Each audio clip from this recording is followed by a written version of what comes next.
Hello everyone and good evening. Welcome back to the Top Gun series. It's taken me forever to make the second video, but hi! I'm a person. I'm on camera. I decided to integrate a webcam in this one because, yeah, why not? I mean, I'm teaching a webcam all day every day, so screw it. You get to see me now. Sucks to be you. And I can do absolutely nothing and just gesture on camera, but it feels a bit more personal with this one. Normally with my games you don't really want to be seeing me just going and thinking, but I don't know, with the Top Gun series it's kind of nice. I mean, I'm talking to you, you're annoying me with all of your amazing questions. Feels good, like there's a bit of backwards and forwards here. So welcome to episode 2. Episode 2 is all about obstacles. Obstacles are really important in the game of X-Wing, and often people don't think they are, and that's why people lose games. I genuinely think that the most important, well, maybe not the most important thing, but I think the easiest thing that people can change to get better at the game of X-Wing is improving their obstacles games. Hey, good to see you, Sam. Hello, Timo. I genuinely think that one of the best things that you can do to get better at the game of X-Wing is improve your turn 0 and your obstacles, because other people are bad at it. So if you do it well, you're going to see the biggest improvement. So there we go. That's my sales pitch right there. But yeah, today what we're going to do, hey Ian, is we're going to have a look at all of turn 0, not just obstacles. But obstacles are the main part of it, but we're also going to have a bit of a look at deployment and, lists, deployment and everything else. And maybe some tips and tricks to identify what best to do in certain situations. So, we'll get right into it. Obviously, as we're going through this, as with all my Top Gun series, I'm doing them live instead of pre-recorded. I thought it'd be nice to get input from you guys. If you're interested, then why not? Chuck in your questions, chuck in your thoughts. What would you always mess up on the obstacle turns? What do you always think, I wish I could do this better? There's lots of different things. So, yeah, let's go through this together. So, first of all, this is mainly aimed at tournament play. Good to see you, Mark. But I thought we'd go through and break down what the obstacles are. Like, let's actually have a look at the different obstacles in our game of X-Wing. There's a lot of them now. There really is. But I'm going to get some of them out. So I'm going to get out the most common asteroids that you see, which is mainly the 3 big asteroids. One of them from the Rebel and Empire core set, 2 of them from the from the Resistance and FO core set, and those are your 3 big asteroids. That's what you'll commonly hear them referred to, 3 big rocks, and that's what they mean. 1, 2 and 3, they take up a lot of space. Now the other thing that you might see people use is the 3 tiniest rocks, which you have one of those there. You've got another one of them where you got one there, and I believe it's this one here. And what someone showed me the other day was this. It was Phil GC that showed me this. Take this big guy, and then you take these 3. And what you can do is, if you spin them around a little bit, you can take 1, 2 and 3. And if you take these 1, 2 and 3, you can fit them inside this guy. Look at that. They fit inside. They're like, you can take 3 asteroids small enough to fit in the space of 1. So you've got big rocks, you've got little rocks. There we go. Those are the 2 that I'm going to cover. Sneaky moustache. The moustache gets everyone. Everyone is caught by the moustache. But you know what's better than the moustache? We'll get onto it later. I'm going to keep you in suspense. I really love to play with 3 large rocks, and then struts came out and nothing but gas clouds. Well, I still like playing with large rocks. I still think that large rocks are the way to go, even against droids. Gas clouds give your opponent too many advantages, but we'll come on to that in a second. So those are the rocks. We got debris clouds. It doesn't really matter which one you pick. Some of them came in the Outrider, some of them came in the Decimator. I normally use 4, 5 and 6 because I never bought a Decimator. Filthy Imperials that I'm now flying all the time because apparently I turned to the dark side or something. But you've got your debris tokens, or finally you have your gas clouds.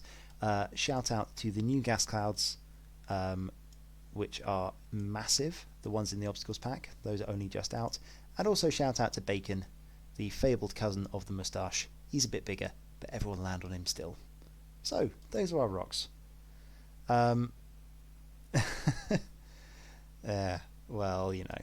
But they each have little names. Everyone's got their favourite asteroid. This guy's my favourite asteroid because he's the only asteroid that I still have from ages back, and he is so battered. He's really, really battered because I've been using him for like 5 years or something. He's probably not mine anymore. I've probably swapped him with someone else's. So it's probably all a lie, and he's not my favourite asteroid, and he's just masquerading. But there we go. So anyway, back to important things. Let's go and have a talk about which obstacles and why. First of all, so before we get into where to place them, why do you use different asteroids? Well, let's have a think about it. First reason being is your list might want to hide behind rocks.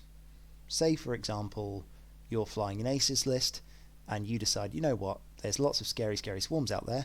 I want to put stuff in between me and those lists to get some defense. Well, that's nice and all, but let's take it a step deeper. Why are you using those asteroids? What are you using them for? Are you just using them to hide behind? Well, that's not very useful. You're not going to win the game that way. Are you going to use them to block up and mess up your opponent's formation so that your aces can effectively get in and get shots without getting shot back? Because the way that you win the game of X-Wing is by damage trading. So if you're damage trading properly, then what's going to happen is that you are going to be doing more damage to your opponent than they're going to be doing back to you. With aces, that means not getting shot. Easiest way to do that in a swarm, against the swarm, is by making his ships point in loads of different directions. Making their ships. Could be a her. It's good to see a lot more girls in X-Wing these days. Shouts out to the Rays. So if you can get your opponent's ships pointing in lots of different directions, asteroids are one way to do that. Obviously, flying around the board is another, but asteroids can make your life easier. They're in the way, they force your opponent's turn.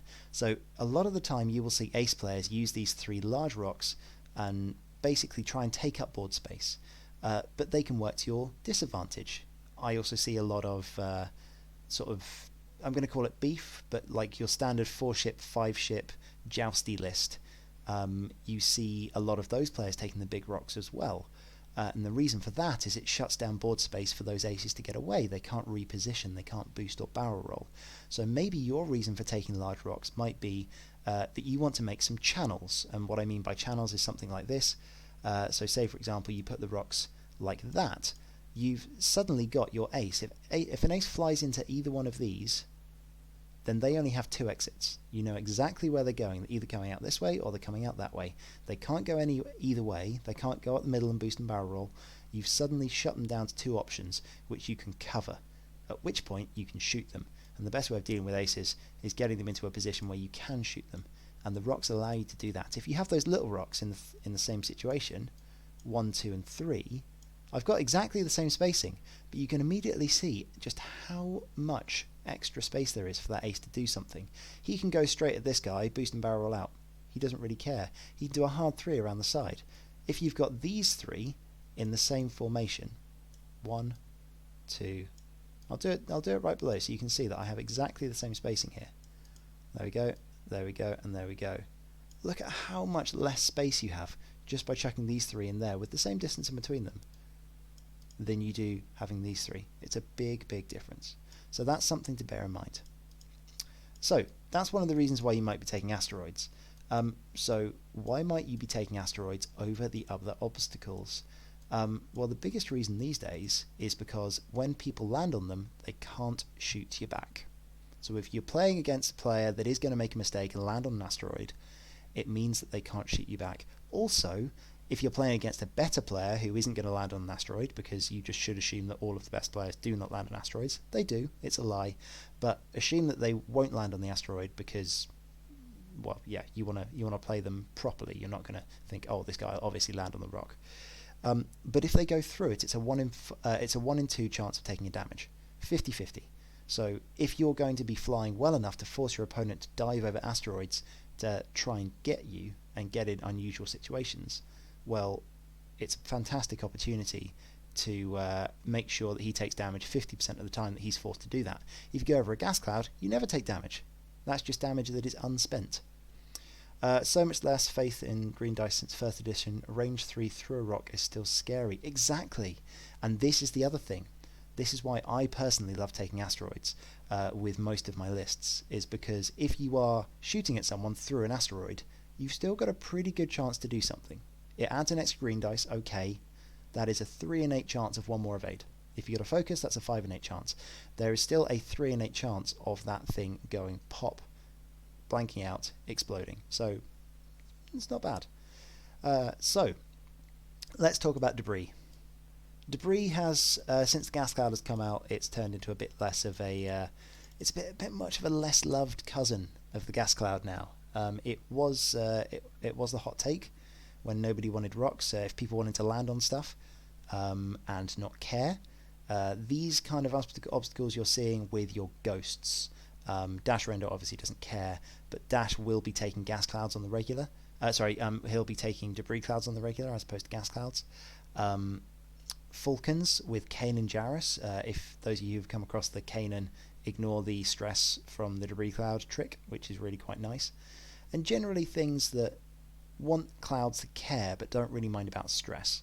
So, you know, droids actually, if you say for example you're flying droids without the struts, I would recommend the droid player goes for these debris clouds. Corsella, Title Ray, anything that really doesn't mind. I mean, it's a 1 in 8 chance of a crit. It's very unlikely. You can fly through it or you can land on it. And I actually quite like my opponent taking clouds against me if I'm playing my Fangs, because of the fact that if I need to, I know that a Fang can do a hard 2 or a 3 forwards, clear the stress, land on the rock, get it back. But as long as I'm not, as long as the nose of my ship, I'll just give you an idea here. I'll spawn a ship up in a second. But as long as the nose of my ship isn't on the asteroid, then I can fly off that ship next turn with no problems. I've got a very low chance of taking a damage, and I'm still going to get a shot and be in a position where my opponent might not have expected me to be. So that's the reason why I like when my opponent takes gas clouds. I will never, debris clouds. I will never take debris clouds myself, because of the fact that if I can do that to them, they can do that to me, and I want to make sure that my opponent can't do that to me, because I think that is sneaky, cheeky, and should only be done by myself to other people. And you know, you've got to be careful of the tricks, and giving your opponent the least amount of tricks possible is really, really helpful. Right, there we go. Let's get that spawned up. So gas clouds, last one. Let's have a think about those. By the way, guys, as I'm going through, feel free to chuck any questions that you want to know about in the chat. Very happy to answer them as we go. The other thing I was going to mention, there we go, is if you say, for example, you're a Fang and you just want to tank the asteroid, most people will be expecting you to turn to the right or the left here, but you decide, you know what, I want a shot, I'm going to go 2 forwards. As I go 2 forwards, okay, I've hit the rock, but next turn I'm not going to hit it. Important. So, final thing, gas clouds. Why would I take these things? Well, the gas cloud is the perfect no consequences rock. It used to be completely none, now it's just a few less. With these rocks, I mean, they're a pretty low chance of taking a damage. You've got a pretty low chance of taking a damage with of them causing you to take a damage. I mean, essentially the strain can cause you to take a damage, and it's nice that there are consequences for gas clouds.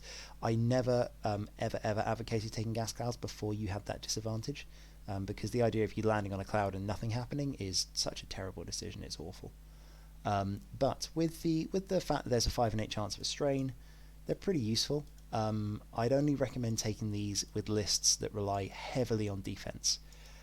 So you're an AC list. Jedi spring to mind here. You have a lot of focus modifications, and you want defensive modifications. If you need to go and escape, you can boost barrel roll, sit behind a cloud without your focus token, and still have a fairly good chance of surviving shots. So Suntirfel actually really likes this. He really, really likes gas clouds. However, Suntirfel also dislikes gas clouds for this reason. When a ship boosts, say for example you're trying to catch something, you do a curve boost, and then you try and shoot someone because you've got a corner arc on them through. Yeah, I know, it's me. Hi, I'm on camera. But yeah, if you're trying to shoot someone at an angle through an asteroid, which Sincere loves to do, he really, really likes shooting people at angles. If you shoot them through a gas cloud, nothing is going to happen. You're never doing any damage. It's just not going to be a thing. Whereas if you do that with an asteroid, okay, they've got an extra dice, but you've still got a really good modified shot, and they probably won't have a shot back at you. So that's why I like taking with my Imperial aces things like Whisper. They love shooting you through an asteroid. They decloak, come at you from behind the rock with a focus and a target lock. Their red dice are better than your greens. So I'm sorry, they've just won because they thought that you weren't just going to sit behind an asteroid and shoot them, but that's perfectly fine. So that's a quick breakdown of the rocks and why you might take them. It's worth thinking about your list. What are these rocks going to do for your list? Don't worry about what they're going to do for your opponents until we get onto the advanced side of things.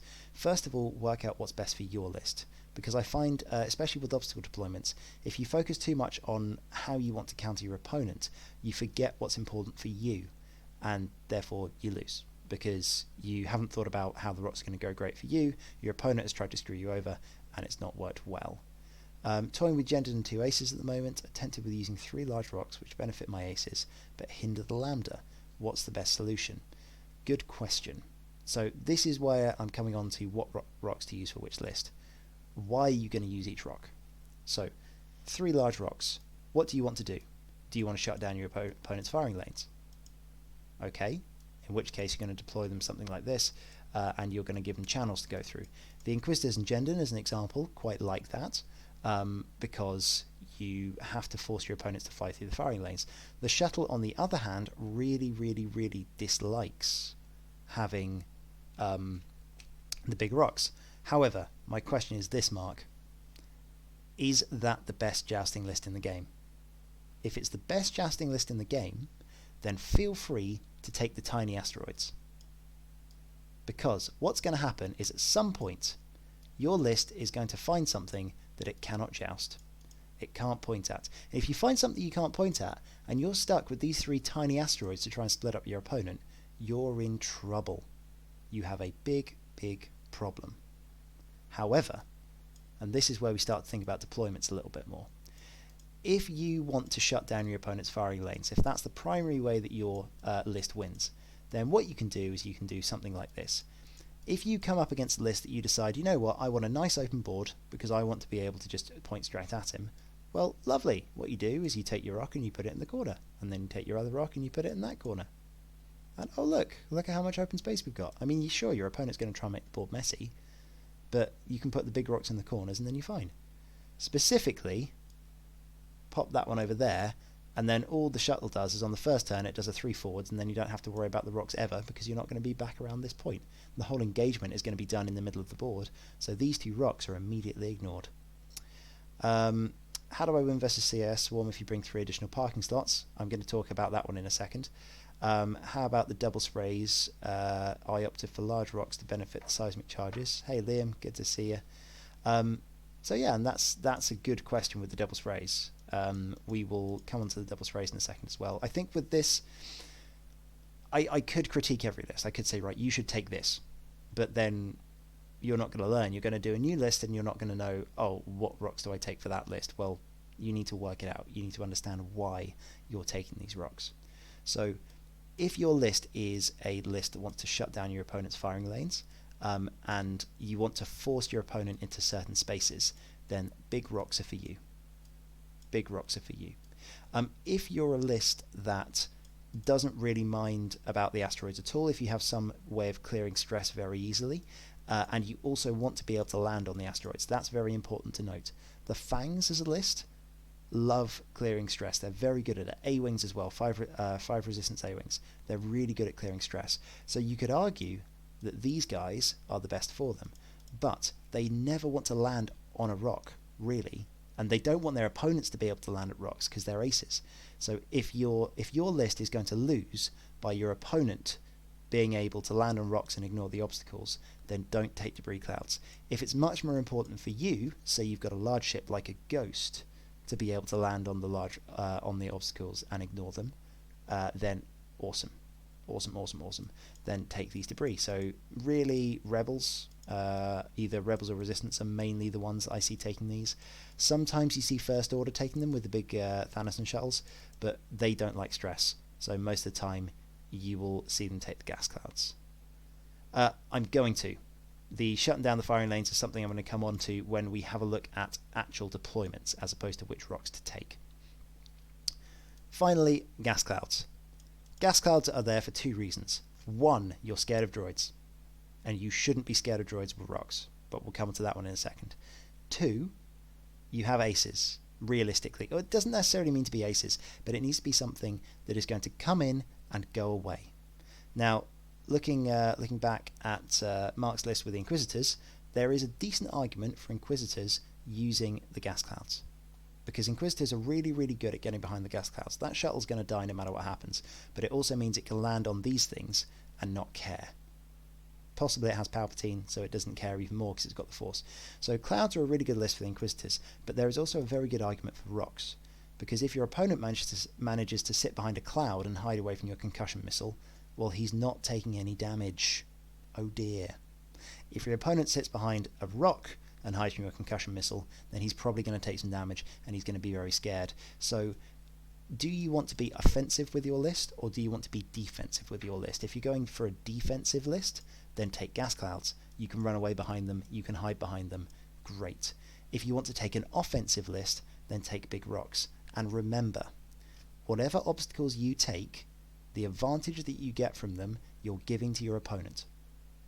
So if you think most of the time your list is an offensive list, and this is why I'd recommend rocks over clouds for the Inquisitors, I think, overall. Because your list is an offensive list, it wants to just take ships off the board with those missiles. You take gendered locks and you go, right, that thing dies, because I'm jousting it. If they are able to hide behind the gas cloud with the thing that you've taken all the locks on, then they just laugh at you. And you suddenly lose the game because your alpha didn't happen the way it was meant to. So think about how you can lose the game. Think about what's going to be great for you. Think about what's going to be good for your opponent. What rocks would I like my opponent to have? The reason I take 3 big rocks every single time, unless I'm using Jedi, and that's a big thing, unless I'm using Jedi, because my Jedi are defensive. They want to go in, go out. I use Chopper Anakin. He has to run away, and so basically he goes in, he kills something, and then he runs away. That's the way that works. But I use big rocks for everything else for 2 reasons. One, because it messes with my opponent. If there's lots of rocks, people panic. And it makes your life easier when you're lower down the tables, because it makes the bad pilots worry about the asteroids. The good pilots don't care, but the bad pilots will worry about the asteroids. So it's worth taking them, because you can make people worried about landing on things, and that's important. It just ups the scare factor when you go into a newer player. I know that's a horrible thing to say, but we're looking at a tournament thing here. You want to win. Now, the other reason for taking the big rocks is shutting down firing lanes. Now, someone said be more specific about shutting down firing lanes. Let's have a look at that. And this is also going to be relevant to killing droids. So for those of you that are here just for, God, how do I kill separatists? Well, you're welcome. I'm not going to say that you're going to be able to do it every time, but you can at least have a think about it. So, let's go into rock deployments. We've got the rocks for your list. We've worked out what rocks we're going to use. You've worked out what's best for you. Now what you have to do is you need to work out where they have to be for your list to do well. And to do that, you have to understand your list. So this is why every single deployment with rocks you are going to make is going to be different for a different list. You can't just say, right, I've got my set rock deployment that I use every single game, and I'm done. I'm never going to have to learn anything else because I just put these 3 there and don't need to worry. No, you have to constantly reevaluate your rock deployment for every single list you have. It also changes on the meta. Depending on what you're playing against, your rock deployments can change too. So something to be aware of. I'm just going to cover the basic ones for now, and then we'll go into why you might use them. So first of all, we have your corners, your 2 and 2 corners. It's called 2 and 2 because if you take a range ruler, it's range 2 from the edges. That is the maximum point. So let's say you put your rocks. What I'm going to do is I'm going to take the standard rocks that you would see nowadays. So I'm going to say we are going to be using the... Whoops. There we go. Sorry. I managed to shut down everything. Whoops. We are going to be using the... let's get rid of those. So 3 debris clouds, sorry, 3 gas clouds. God, I keep on mixing those up. And 3 big rocks. So when we talk about a corner deployment, what we're talking about is here. 2 and 2, right in the corners. If you can put 3 rocks right in the corners, then look at how open that board space is. I can go ahead and plonk these 3 gas clouds right in the middle. Say, like, if you're checking your range 1s, they can be as close to each other as possible. There we go, just like that. And still, we've got a load of open space. If you're flying a swarm list, you cruise straight up the side into this general space. Look at these fangs. Look at these fangs. You set them up like as you would your standard swarm. You got your little mini swarm going up on the side. I set them up right on the front mark. My first thing that I do is I do a 5 forwards, and then I do a straight boost, and oh look, I have all the space in the world to play in. I have all of this corner. So this is where this deployment is really nice, and depending on where you want to engage, you can choose whether to put 2 in your own corners or 2 in your opponent's corners. Does your list want to slow roll a bit more? Are you playing rebels? Not necessarily all rebel list, hashtag not all rebels, but if you're playing a list that likes to go 1 forwards, then oh look, I've gone 1 forwards. Oh look, I've gone 1 bank. Oh look, I really didn't like the way that those ships were going. They're running away over there. I'm going to do a load of 2 hards. And then I'm going to do another 1 bank. And I've still got loads of space to play in. Like, that's just 4 turns right there. 4 turns of wasting time and waiting for your opponent to come to you, because I've got all of this space that I can do it with. I don't need to worry about turning around. So that's one deployment. Another deployment is going for the 3 and 3. This is made to make the board messy. So when we talk about 3 and 3, we talk about range 3 from the board edge. So if I toggle the ranges on the asteroid here, you get this one set up here. Now this does a couple of things, and just for recommendation, you never set up the asteroid actually on 3 and 3. Anyone that sets up the asteroid on 3 and 3 is making a mistake, because you can do this, and you can tuck in, depending on the size of the rock. There we go. I can fit, if I'm careful, let's wiggle it a bit more like that. There we go. I can fit that asteroid into that space with a little bit of wiggling backs and forwards. There it goes. So because I've set this up on exactly 3, I've messed up, because my opponent can then hide a rock behind it. So what you want to do is you want to put that asteroid just inside 3 and 3. You can see there that the things are just overlapping on the edge, so there isn't enough space to fit this in the corner. But what it also does when we get these 3 asteroids set up, let's say we set up 1 over there, we set up 1 over there, and I'm just going to eyeball this because I never do this accurately. I just set it up it's about 2.5 basically. So I put 1 there, 1 there, and 1 there. Now what happens if you have 3 other asteroids on the board? So maybe 1 there, 1 there, even if your opponent's trying to go in the corners, right? Even if they're trying to keep these asteroids far away from each other as possible, look at how much less space there is on the board immediately. Because you've gone, okay, there's space around the edges, but not much in the middle. Now this is interesting. Exactly, like Sneaky Moustache, you could fit that in the corner, absolutely, Sam. But then if that's where you look at the rocks, if I know my opponent is using the moustache, I will set them up slightly closer to the corner just to make sure they can't fit the moustache in there. And you'll be amazed how sad your opponent is if they realise you've done that. You go, oh, because so many of them are used to your opponents putting them exactly 3 and 3, and you can tuck the rock in the corner. Now, something to be aware of is what kind of lists use these different deployments. There is one more deployment that I need to talk to you about. I've heard some people refer to it as the hourglass. I like to refer to it as the anti-swarm formation, because it's how you kill swarms.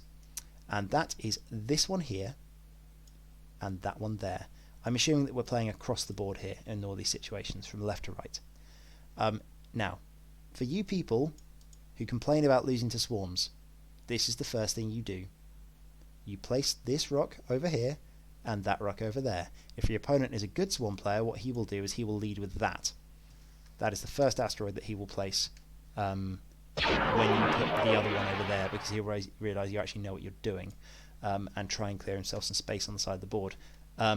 So basically, these 2 asteroids over here do a wonderful, wonderful thing. Let me show you.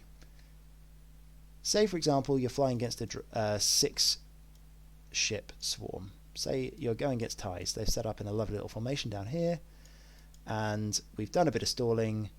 And we say the first time we turn, we're going 2 forwards, and there we go. And then they've decided, okay, so I want to go zooming. I'm going to go a bit faster. I'm going to go 3 forwards over to here. Now, at this point, imagine there's an ace over here.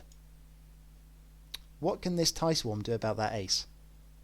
They can't, because there is a big fat obstruction and a massive problem. All that ace has to do is a 2 bank. Because what's the TIEs going to do? Are they going to do a 3 bank over here? Fantastic. The ace just goes, nope, bye-bye.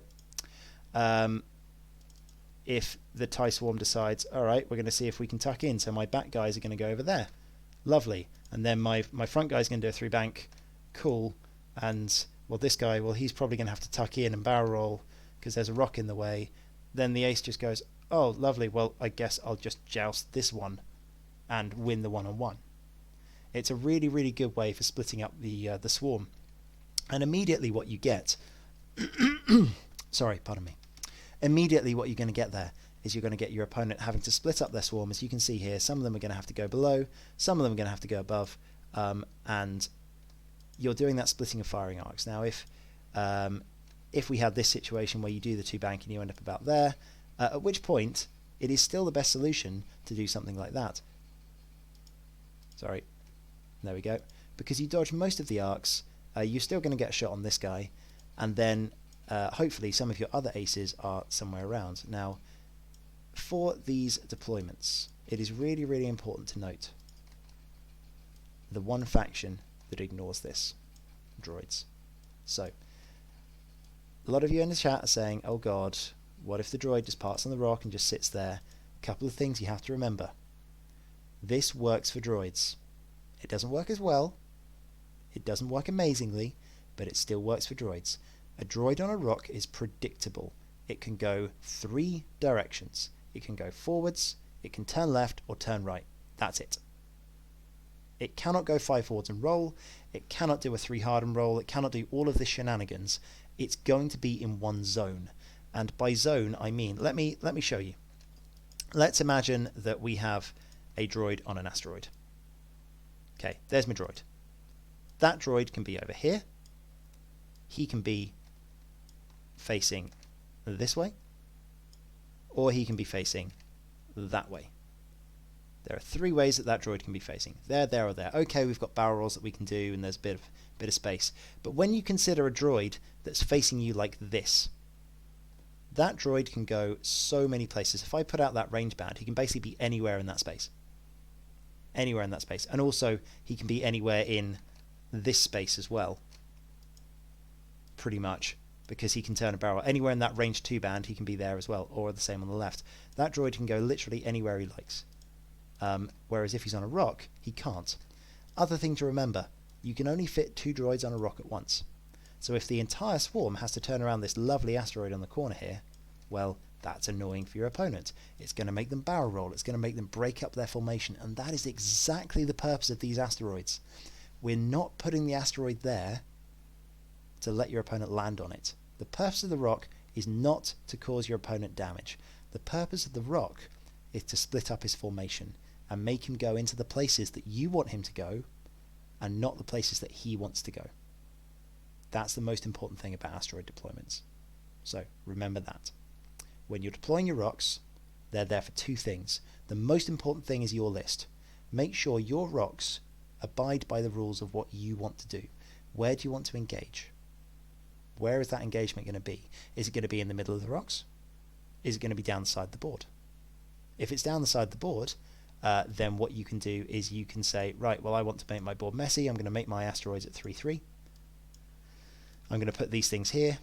I'm going to put, like my opponent just chucked some rocks in the middle, and I'm going to put all of my rocks at 3-3, and fantastic. Suddenly, we have a board that's set up. It's just incredibly messy at the middle, and realistically, we're going to get a joust going on over here or over here.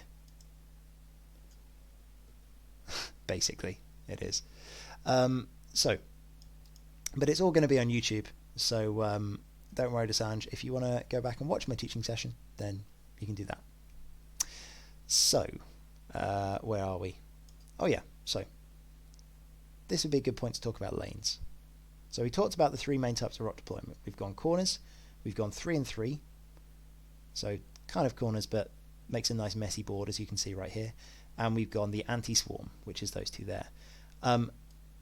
The reason that you would use those three main deployments, obviously there's a little bit of backs and forwards, you can change that a little bit as you go, as you learn to achieve different things with the asteroids, but you've got to think about what your list is going to do. Fangs. What do fangs want to do? Fangs want to joust things. How am I going to achieve that? Well, I want to make sure that I joust on my terms. I don't want to be jousting an entire swarm, because I'm going to lose. I want to be jousting 1 or 2 ships at a time, so I want them to come into these areas in the rocks that I call lanes. Now let's set up some lanes. So let's say I put a rock over there, my opponent doesn't want to deal with any asteroids, so he puts one over there. I decide that I want to make this side of the board nice and messy, so I'm going to put one over there. He then takes the gas cloud and puts that in the corner over there, and I take this one and I put it more or less in the middle, in between these 2 asteroids. Now my opponent has to choose where to go. He can put it over there, but he doesn't want to. He wants to make the board messy. Let's assume he's flying a swarm. So what's going to happen is he's not going to put the swarm in the horrible place for the rock. He's going to put it back up on his board edge so he can zoom straight past it. Now, let's talk about lanes. These are lanes. If a ship flies into one of these lanes, it only has 2 exits. It can go this way, or it can go that way. If you're lucky and you have a barrel roll into a linked action, you could technically go forwards and barrel roll either way, but you're still going to be there. You're going to be in this zone. And because of that, you're predictable. Now, if I'm a Fang, and I'm sitting here, say for example I'm Fen Rao. Fen Rao is sitting, I've deployed him, so he's ended up over there, and I have a poor unfortunate B-Wing in this position. My B-Wing's present options are twofold. I can point my butt to Fen Rao and get murdered, or I can joust him. There is literally no better option. If Fen Rao does a 5, there is no way that he can avoid, this B-Wing can avoid getting jousted. It is that simple. So if you engage correctly and use these lanes, draw your opponent into this lane, and you want to pounce on them, you want to think a couple of turns ahead and go, right, when am I going to get my best opportunity to engage when I know where my opponent is going to go? And this is where we start getting interesting with asteroids.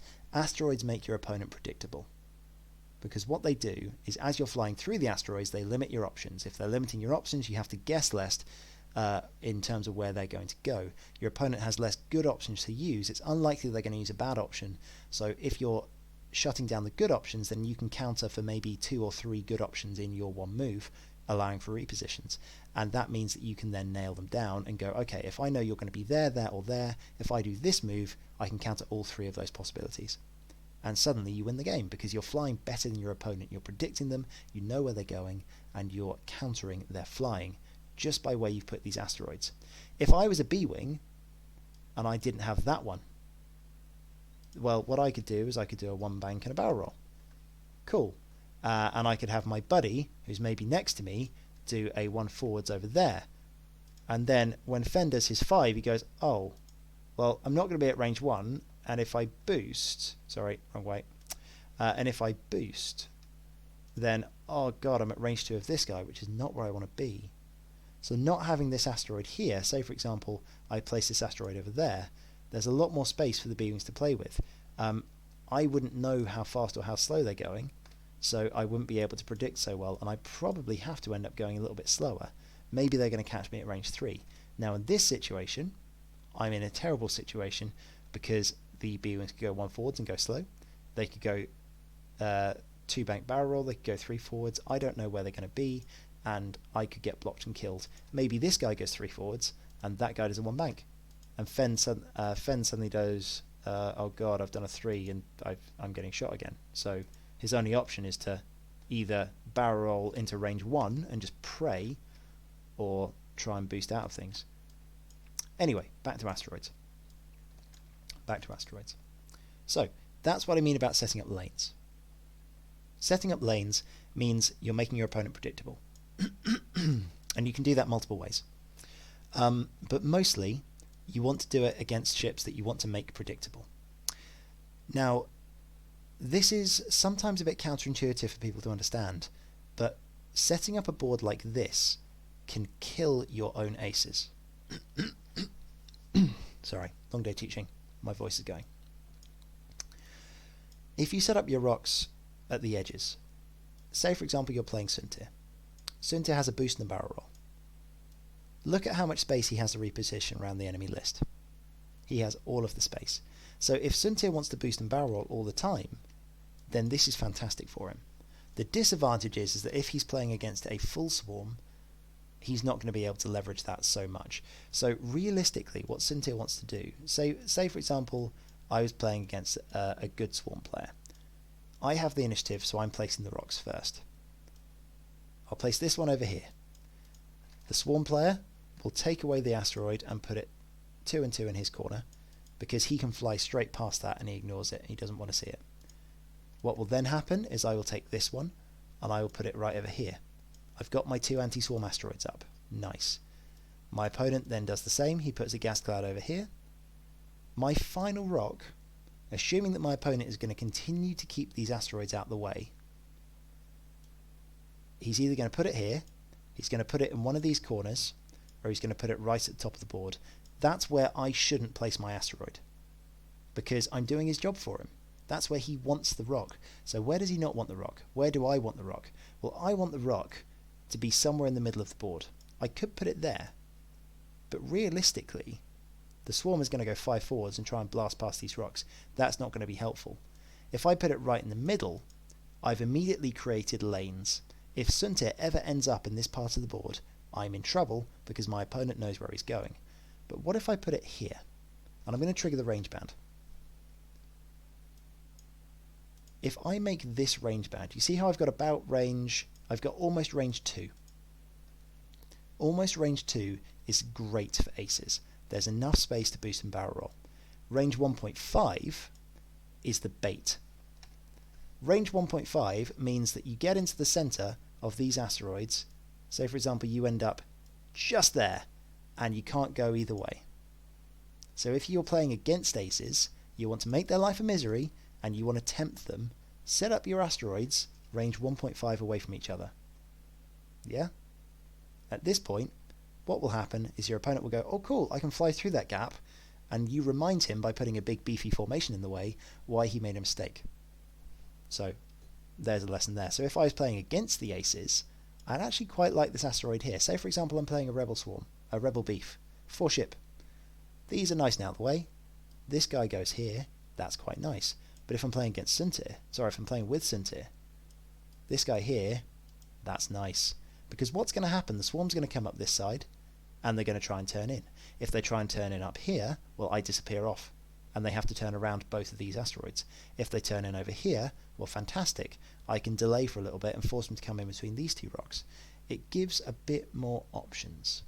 And then also what it means is that my opponent is now forced to put another asteroid somewhere. He's probably going to place it here, because if he places it over here, again, you can't use this side of the board with a swarm. You just can't do it. So you've got to place it over there, which means that what happens is your opponent deploys on one side of the board or the other, and then you just deploy on the other side of the board, and you have immediate, you have about 3 to 4 turns at least with which to flank him. Because he's going to spend 3 to 4 turns just getting his ships in formation all around the side of the board. So you immediately have created 3 to 4 turns of leeway just to set up a good engagement on his list. Something that you guys may have seen if you've been watching my Worlds videos. A really good one to watch for it is the game against the Torquil Swarm, top 32. Because I take about 6 or 7 turns just to set up a good engagement. Okay, so if the break of formation of a swarm is an early game tactic, the goal, yep, to aid dogpile while they're confused or set it up again. What's the plan after your example? That's a very good question. So, this is why I like having these situations with these rocks. And this is where I'm going to come more to engagements. I'm going to do a full thing on engagements later. But when you fly as an ace into the center of a swarm, you've dodged most of the fiery arcs, you're only getting shot by one thing, and you're getting good shots on that thing or his friend. You might even kill his friend. Great. Then you've got to get out, or you've got to continue playing around in the swarm. If you set it up correctly, there should be a lovely little turn in that you can threaten or you can escape. you've got two options, so your opponent has to guess. Now, if you set up a lovely 2-turn that they can't block, for example, then fantastic. Suntir just carries on playing and murdering things. He's in the back. The only time that you disengage is when he's at threat of block, or he's at threat of being shot by more than one ship. Because realistically with Suntir, as long as you crash into something correctly, you'll still have your focus token. So as long as it isn't a good shot, you can get shot once. Now, that's the thing. That's what I'm going to come on to later. But that's your general tactic. You want to have at least more than one option open. So we talked about how you deploy rocks with aces. How about with a swarm? Well, if you're a swarm, I really like these. 3 up your board edge, because immediately, as a swarm player, what you do is, say for example, this is your ship. You are going to deploy on this side. You deploy facing up board, and you go, right, cool, I'm going to go 5 forwards, and I'm going to boost. And then next turn, I'm going to do a 3 forwards. And oh look, I have all of this space.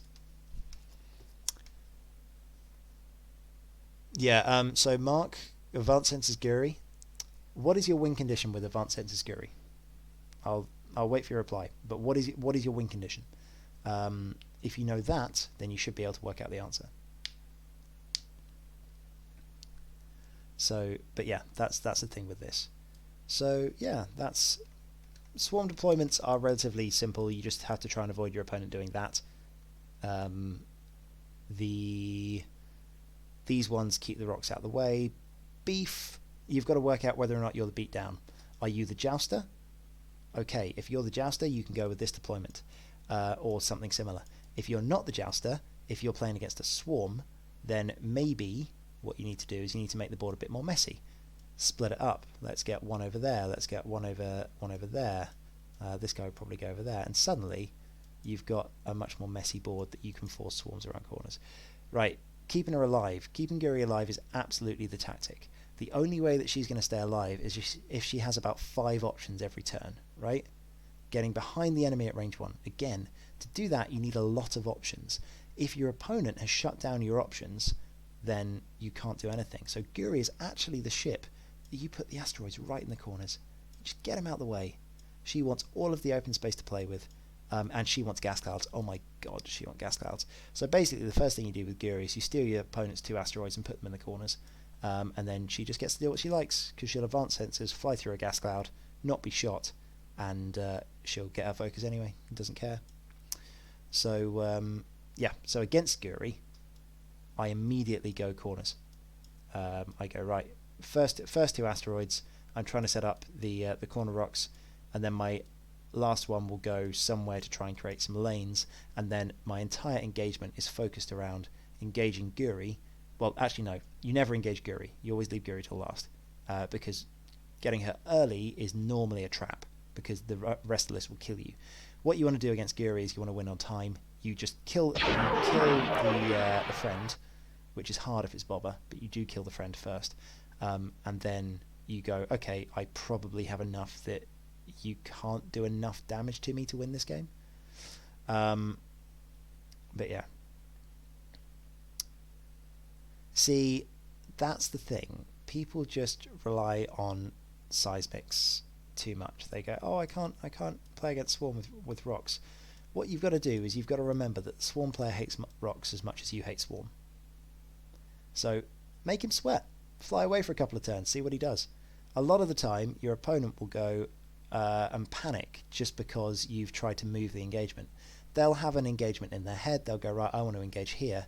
You wasting a bit more time and messing with them will cause them to try and rush you. And normally when they rush you, they'll take bad positions inside the asteroids, at which point you can capitalize on that. Also, 3-pronged approach with the aces. Right, final thing I'm going to talk about, because I should probably sleep at some point, is I'm going to talk about deployments. We've had a look at the rocks. We've had a look at why you'd use certain deployments, why you might use them with certain lists. Think about whether you're the jouster. If you're the jouster, you want a relatively open space into the center of the board. If you're the ace player, you're trying to avoid the joust, then you want to place the rocks so that you split up your opponent's firing arcs. Now, we talk about deployments. My rule of thumb for a deployment is you need 3 exits from every good deployment. So let's have a think about this. This is my deployment with my fangs.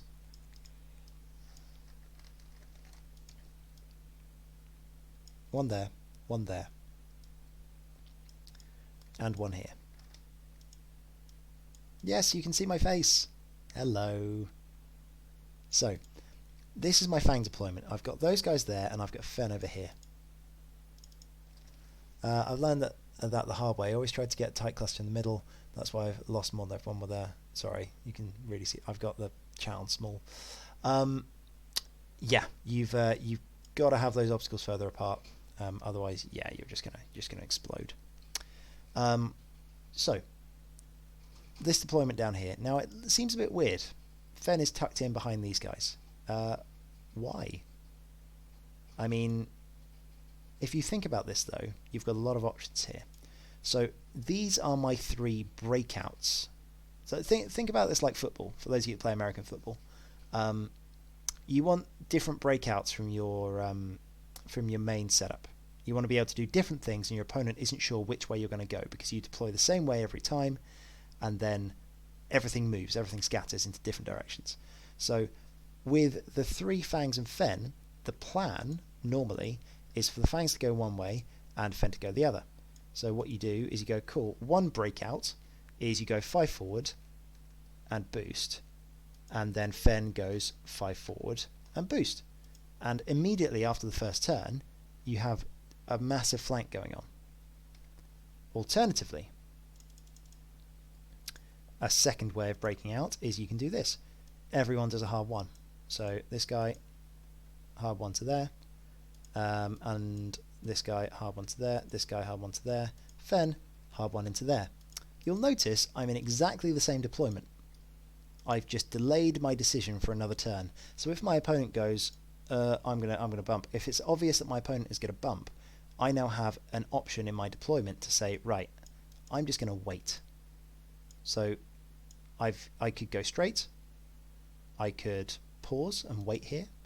Another one of doing it is, say for example, my opponent has a big scary wedge monster that has the initiative on Fen and is going to try and chase him around and fire proton torpedoes at him.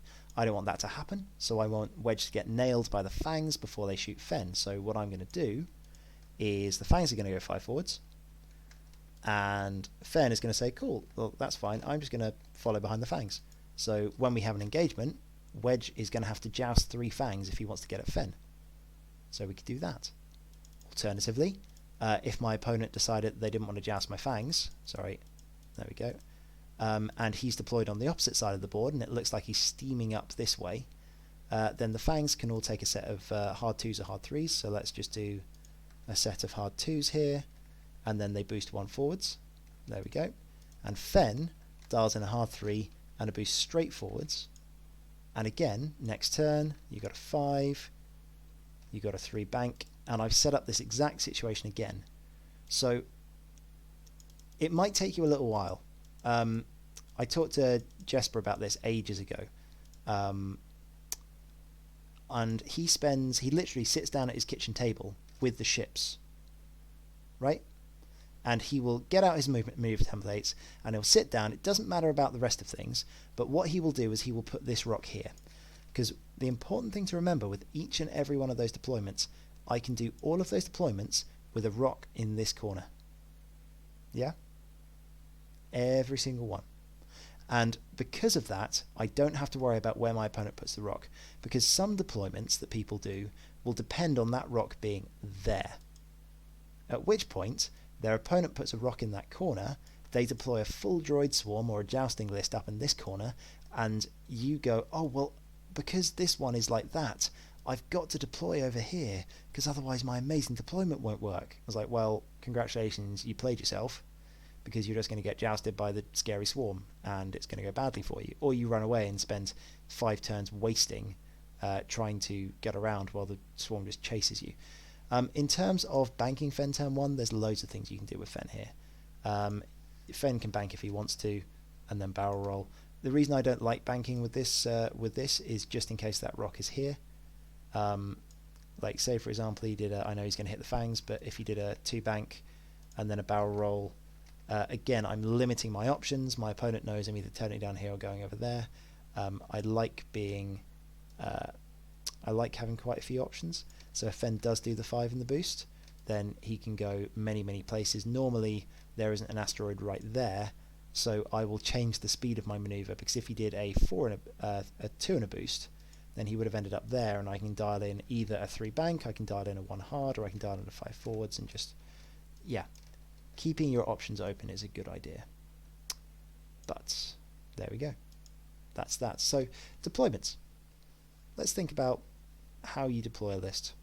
The first thing you do is you put down your lowest initiative ships first. Always put down the initiative ones first, because they're moving first. So think about them first. Then think about where the higher initiative ships are going to go. What do you want to get out of this deployment? Well, normally I would recommend getting out of a deployment, you want an option to turn away, you want an option to go towards your opponent and joust if you'd like to, and you want an option to stall. So you need at least 3 options from every deployment. If it's a good deployment, you can get lots. To show you another deployment that I used to use in 1.0, I had Kylo, I had a little Epsilon TIE fighter, and I had Quick Draw. So Quick Draw is Fen. The little Epsilon is, here we go, the little Epsilon is tucked in over here, and Kylo is this guy up here. So what would happen at the start of every game, this little guy, because remember, fortressing was legal in 1.0, so you'll notice that every single one of my ships can stay still, because Kylo is just very slightly overlapping Quick Draw. If Quick Draw does a 1 forwards, he won't go anywhere. So what happens is that I stay in this little tucked in formation until I absolutely need to. Alternatively, if my opponent decides he's going to get cute and joust me really fast, then I have loads and loads of really good breakouts from this deployment. Obviously I'm going to hit the rock here, but say for example I didn't deploy opposite a rock. I've got lots of good options. So whenever you think of a deployment, think of that. My old one with Han and Jake, because the whole purpose that Han and Jake was not getting shot, was that Han, imagine Fen is Han there, I know he's big, Jake would set up just in front of him, so they can just 1 forward and hard 1 to their heart's content and wait until my opponent goes anywhere. Remember, you can still set up a fortress in turn 1, you just can't hold it. So you can still get all of your ships to bump into each other on the first turn, and then move, just to get information on which way your opponent is going. It's not illegal, it's absolutely fine. People have been doing it for years, so I have no problems with fortresses. I actually think they're a really interesting nut to crack.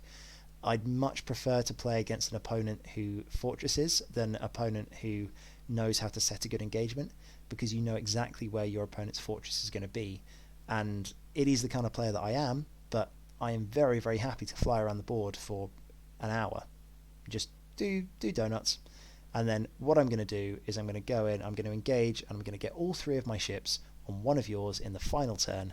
I'm going to halve that ship or take it off the board, and you're not going to be able to do enough damage back to me, and that's how I'm going to win that game. I'll have a nice conversation, but that's what I'm going to do if you decide to fortress. Obviously, new fortressing rules don't really apply, but they kind of do with droids. But again, with the droids, they can't stay on those rocks forever. Or if they do, if they decide they're just going to sit on a rock, well, fantastic. If droids want to sit on a rock for the entire game and not come and get you, that is the best droid game that you can play. You don't have to do any work. You just make sure you keep an eye on the clock, set yourself up for that final turn, and I promise you, when your opponent realizes you're not engaging them, they will come at you, and they'll do it badly because they've already set up their fortress that they wanted to engage you with, so their ships are already going to be in different situations. So just use a bit of patience and wait. Spent so long on TTS trying to work out deployments for list. Best thing to do is work out first what your list wants to do. Is it a jousty list? Is it an ace list? Etc. So think about where you need your ships to go for the first couple of turns. Do you need Duchess to flank? Do you need Ketsu to just scream forwards at the enemy, but you don't want your enemy to know where she's going to go? Well, for example, Ketsu could set up right in the middle of the board up here, because then she's got 5 forwards, she's got turns either way, and she can turn towards wherever your opponent's going to go. If you have, say, Ketsu and Boba, well, Boba realistically wants to flank. He doesn't actually want to be the ship that takes all the heat. So what I would do is I would set up Ketsu there with Boba next to her facing this way. Tip for deployments: very rarely should you deploy facing your opponent. It gives way too much away. It's actually a really good move to set up facing sideways along the board, because it gives you a little bit more time. So say for example this is Ketsu. Ketsu decides that she's going to get aggressive. Boba just does a little one bank. He can then decide, based on what your opponent's done, to change his mind, or he can just sit there. And then again, Ketsu's getting aggressive, Ketsu's taking all the firepower, Boba just goes, da da da da, I'm just going to sit here. And then when your opponent tries to K-turn over Ketsu, they have an angry Boba to deal with.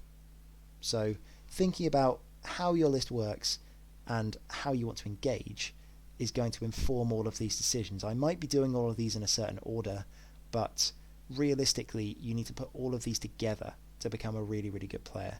So take bits from each one. They all link into each other. I'm going to be mentioning rocks when I go back to this. I'm trying to do them in this order because I'm sort of trying to build on your information. The first one, obviously building a list. You then go into playing the game and turn 0. How do you set up turn 0? How do you deploy things? And then we go from there. So just some information for the future, because I have some more fun stuff coming up. I'll just let you know what ones I have coming, because I've got about 10 of these that I have on the calendar. I'm going to slowly get around to them. I know it's been ages since I did my last stream, but I have been busy, so sorry. But to give you an idea about some of the things coming up, we've got how to make a list and how to do turn 0. That's now pretty much done. Next one's coming up, we've got some target priority, how to work out whether or not you want to joust. We've got a good engagement, how to set up that engagement, and when to disengage as well, because that's important. And X-Wing by numbers, one of my favourite things. Working out good trades and working out when it's a good idea to shoot things or keep your focus, or basically make informed decisions based on the statistics of what the dice are going to do in that situation. Obviously, you can do that just by playing, and if you've played enough games with Suntir, then you know exactly what he's going to do in certain situations, so you know how often he's going to die. Because you've done it lots of times. But there's a lot of bias that can affect those decisions. So it's important knowing the numbers, because at that point, then you know exactly what to do in what situation and how much damage to expect as well. If you're suddenly diving in going, I'm going to kill this B-Wing this round, and you've not really got a chance in hell, it's like a 1% chance, then you're just going to get shot back, and you might lose the game because of it. So I'm going to have a look at that. Finally, playing with the initiative and without. That's a fun one. I am a recovering initiative bid addict. I've learned to play without a bid. Thank you, Fangs, for doing that. Maybe it just needed a broken ship. You never know. But yeah, so there's a load of things. I'm even going to talk about how to prepare yourself for a tournament, like tips and tricks and chocolate milk and all of that stuff. So just before I finish, guys, have you guys got any more questions about obstacles? Very happy to do Q&A. I know I've kind of brushed over a couple of like, this is how you do your list, but I can give you a quick breakdown if you're interested. But I mean, the whole point of this is so that you can do things and be free. See, genuinely, I've read a chess thing about chocolate milk. I've read an article about how Magnus Carlsen, for those of you that follow chess, many-time world champion, he used to drink a load of orange juice at tournaments. And as soon as he hit sort of 22, 23 to 25, it actually started making him really tired. He found he wasn't able to carry on for tournaments. And chess and X-Wing are actually very similar in terms of mental drain and everything else. And apparently, it turns out that as you get past the age of 25, your body starts processing sugars differently. And a lot of the sugars that are in stuff like orange juice just don't get turned into the right kind of energy for you. So bananas and chocolate milk are actually a much, much better way of keeping yourself active during the day over sort of the longer period of time, so you don't crash. Because the problem with the sugars that you get in orange juice is that you just fall off a cliff and you're going to get super tired. Same thing with coffee. Be careful. Setting up with aces, that depends on your opponent. So setting up with aces, I like having a deployment that I can either keep them together or split up immediately on turn 1. But with aces, if you're playing against a list that, say for example, you're playing against an alpha torpedo list that either has a way, say for example, you're playing against E-Wings that have a way of getting target locks on you turn 1, or you're playing against something with a massive initiative bid, you've been outbid, and then suddenly you're the jouster, at which point you keep them together. It's terrifying just how much firepower Suntir and Vader together can put out if they just joust you. Obviously, normally you don't do it because the damage back is worse, but if you're playing against Jedi, for example, or with Jedi are amazing jousters, Depending on your opponent's list, if it's more fragile than yours, then absolutely deploy them together. Sometimes deploying things set up can just get you jumped. How fast is your opponent's list? Is it a 5 A-wing list? Are they all going to come at you at once? In which case, one of your ships doesn't have enough time to get away. Say, for example, you're playing with 2 fast aces and a slower one, like Grand Inquisitor doesn't have double reposition. You don't want to hang him out to dry. What you'll notice with my Grand Inquisitor setup is I always set him up sideways.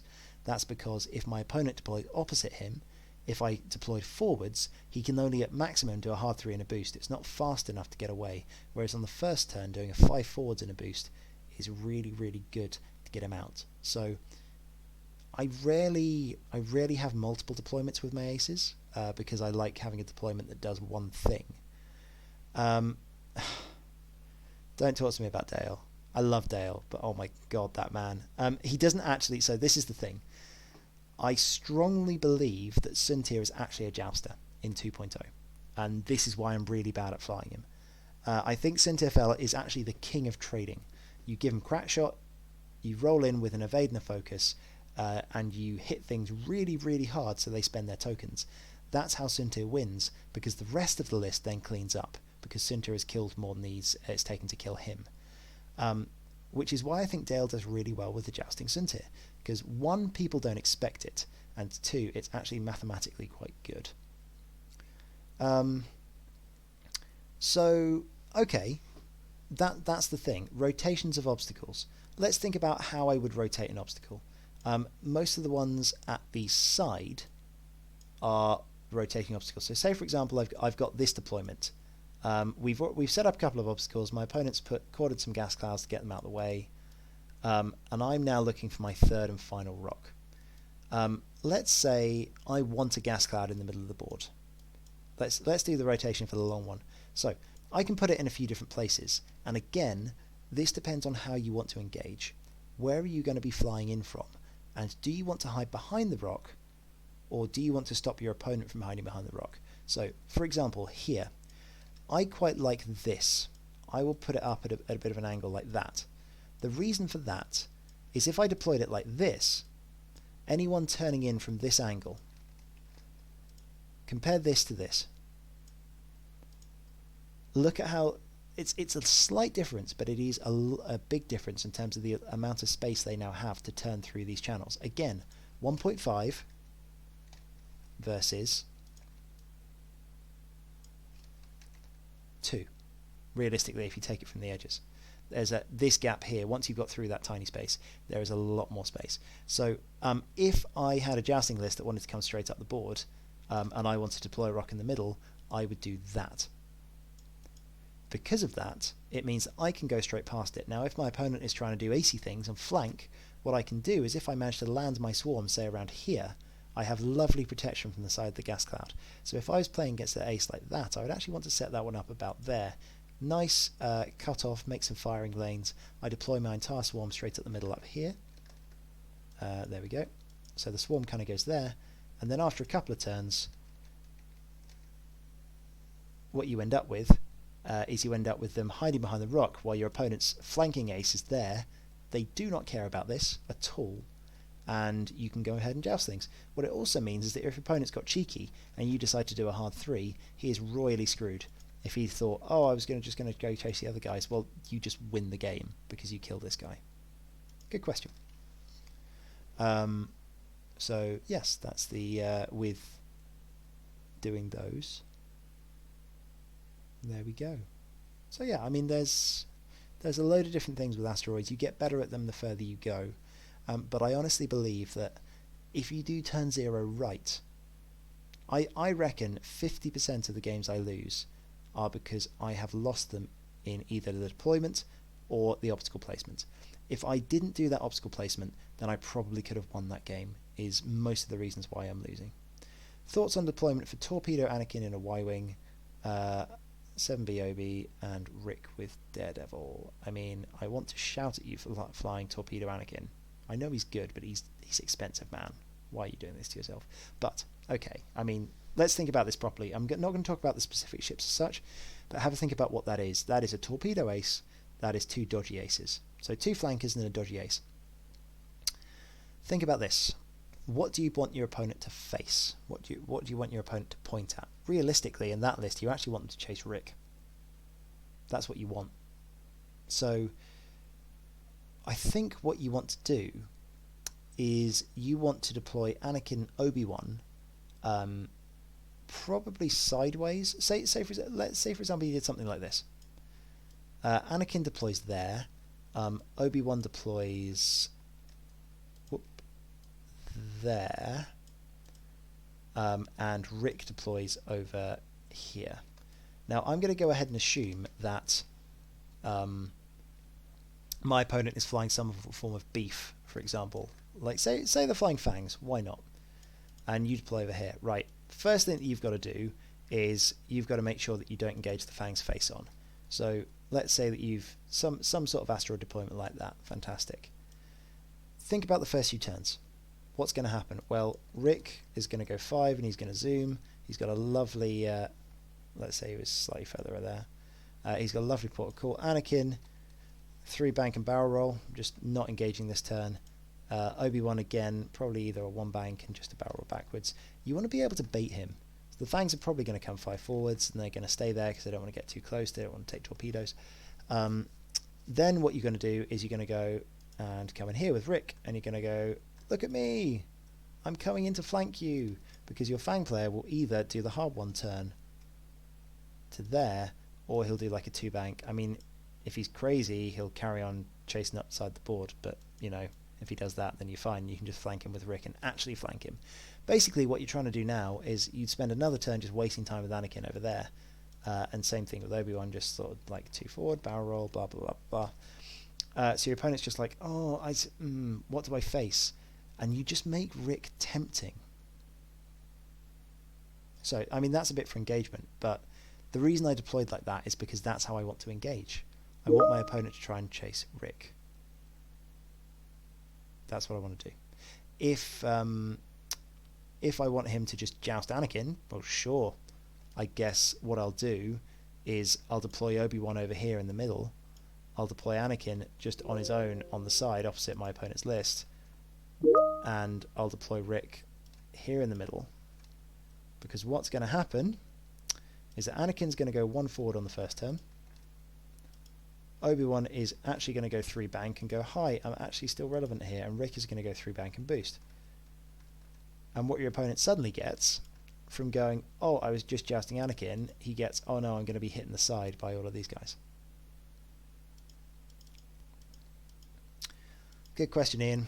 You now have to make a decision whether or not you're the beatdown. Are you the jouster or are you the ace? Depends on your matchup. So that's the thing. With your deployments, it all depends on what you're going to be doing to your opponents. Are you going to be going straight at them? Are you going to be trying to out-ace them?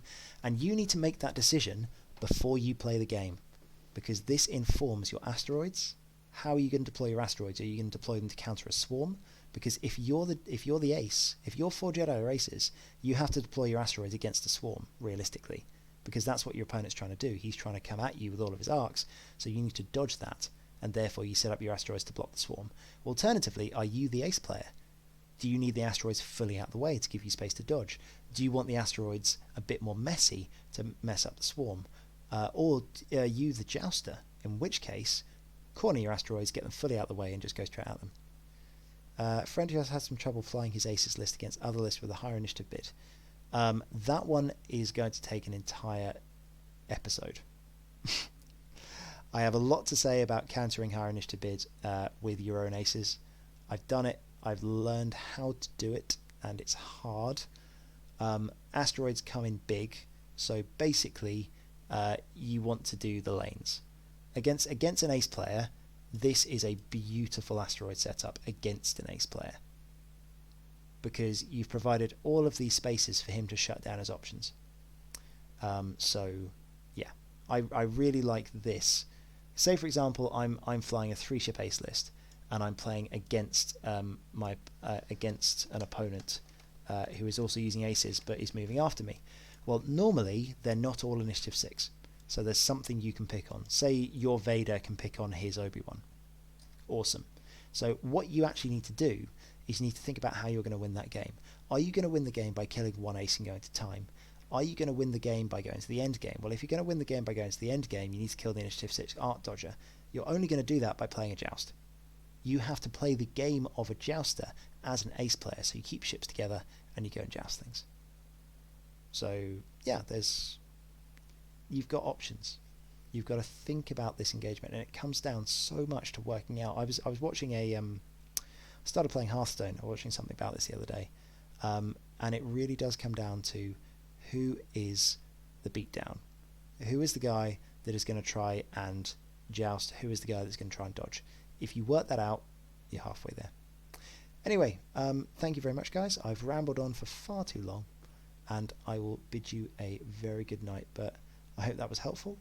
Thank you for taking part in this episode of Top Gun. This one is Turn 0 and Obstacles. And yeah, I will see you guys soon, and hopefully we'll then talk about some engagements. Catch you soon, guys. Have a good evening.